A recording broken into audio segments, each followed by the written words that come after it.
Buckle up, folks, because Pedro Pascal's life makes most Hollywood scripts look like bedtime stories. Sure, you know him as the helmeted babysitter of Baby Yoda, the Mandalorian, the fungal apocalypse's reluctant dad, The Last of Us, and the suave DEA agent who makes chasing drug lords look cool, Narcos. But behind that charming grin and perfectly groomed mustache lies a real-life saga so wild even HBO might say, "Tone it down, buddy. We're talking fascist dictators, international escapes, scandalous family drama, and enough emotional plot twists to give your therapist job security." A Star is Born. Pedro Pascal, whose full name is Jose Pedro Balmaceda Pascal, yeah, try fitting that on a movie poster, was born on April 2nd, 1975 in Santiago, Chile. His birth, however, coincided with one of the darkest chapters in Chilean history. You see, Chile wasn't exactly rolling out the red carpet for newborns at the time. A certain gentleman named Augusto Pinochet had seized power and turned the nation into a living, breathing, cautionary tale of fascism. Pedro's family, much like any family trying to avoid an unfortunate run-in with a dictatorship, made the difficult decision to flee the country, and they didn't exactly pack for a vacation. This was a full-blown escape mission. Why? Well, the Pascals had dared to help a relative who was on the regime's radar, which, spoiler alert, is not something dictatorships appreciate. Pedro later told Time magazine, "I didn't choose to come to the United States, but being raised here shaped who I am." That's probably the most poetic way anyone has ever said, "I moved as a baby to avoid being collateral damage." After a dramatic flight that included stops in Venezuela, Denmark, and finally the United States, the Balmaceda Pascal family began rebuilding their lives in a country where your biggest worry is whether you're pronouncing quesadilla correctly. The American dream. Growing up in America wasn't exactly all fireworks and apple pies for young Pedro. Being the child of immigrants meant that he stood out. And kids being kids, they made sure he knew it. As Pascal recalled in an interview with Variety, "I didn't even notice my parents had an accent until someone pointed it out." You can almost imagine little Pedro going home that day and asking his mom, "Do you talk funny, or is my friend just a jerk?" When his family moved from Texas to California, Pedro faced more than just a change in zip code.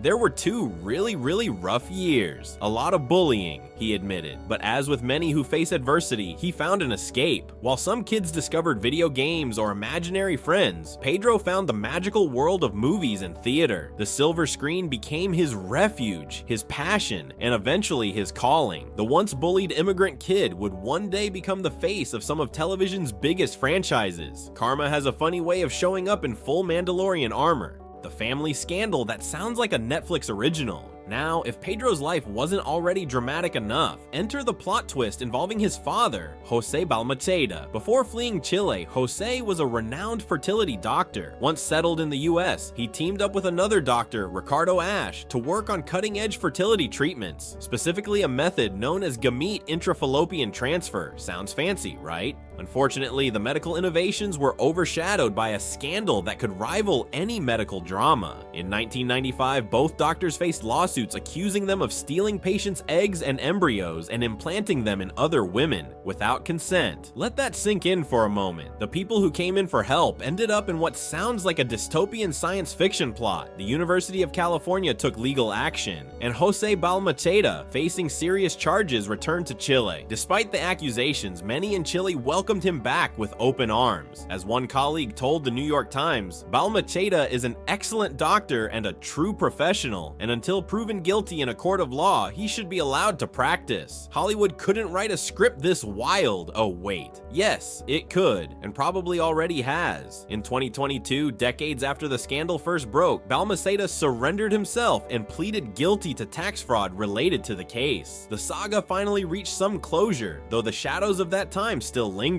Veronica Pascal. Of all the chapters in Pedro Pascal's life, none was more heartbreaking than the loss of his mother, Veronica Pascal. In 2000, she tragically died by suicide, leaving a young Pedro devastated and adrift in both his personal and professional life. At that time, he even lost his agent, leaving his acting career at a standstill. In honor of his mother's memory and support, Pedro made the heartfelt decision to adopt her surname professionally. As he humorously told Variety, and also because Americans had such a hard time pronouncing pronouncing Balmaceda, it was exhausting. Despite the tragedy, Pedro never forgot the unconditional love and belief his mother had in him. He was always incredibly supportive, never a stage mom. He shared with People magazine, "None of this would be real if it weren't for her." Her passing also taught him a life-altering lesson, to lean on others. "I relied on my friends like one would food and water, because I was on my own," he said. The man who often plays rugged lone wolves on screen knows better than most that real strength lies in community. The long, winding road to fame. Unlike many overnight sensations, who usually have very rich parents, Pedro Pascal's rise to fame was anything but instant. He paid his dues, starting with bit parts in shows like NYPD Blue and Buffy the Vampire Slayer. Yes, he got killed off by a vampire in season 4. Even his first big film role in Sisters, 2005, didn't exactly make him a household name. Years of guest roles followed, with Pedro honing his craft while eating a steady diet of instant ramen and rejection letters. If resilience were a superpower, Pedro Pascal would be in The Avengers. Finally, in 2014, the world started to notice when he appeared as Oberyn Martell in HBO's juggernaut Game of Thrones. Oberyn was charismatic, deadly, and very unfortunately squished like a grape in one of the most traumatic TV deaths of all time. Still, the role showcased Pedro's incredible range and catapulted him into stardom,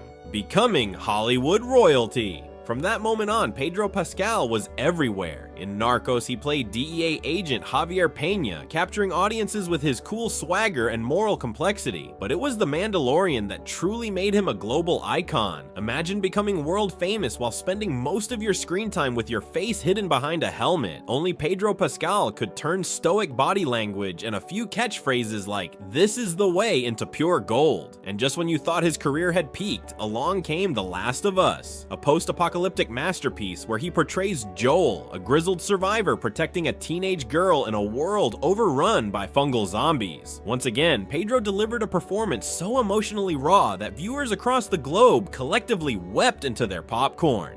Why everyone loves Pedro Pascal. Let's face it, Pedro Pascal is universally adored. Whether it's his natural charm, self-deprecating humor, or ability to rock a turtleneck like nobody's business, he's become one of the most beloved actors on the planet. Social media has crowned him everything from internet daddy to the coolest guy alive. But it's not just the memes that make him great. Pascal's humility, shaped by a lifetime of struggles, keeps him grounded. He once said in an interview, "My dad is so impressed. He would take us to the movies 2 or 3 times a week. So this fantasy of mine of becoming an actor, I blame my father for that. And honestly, we should probably send his dad a thank you note."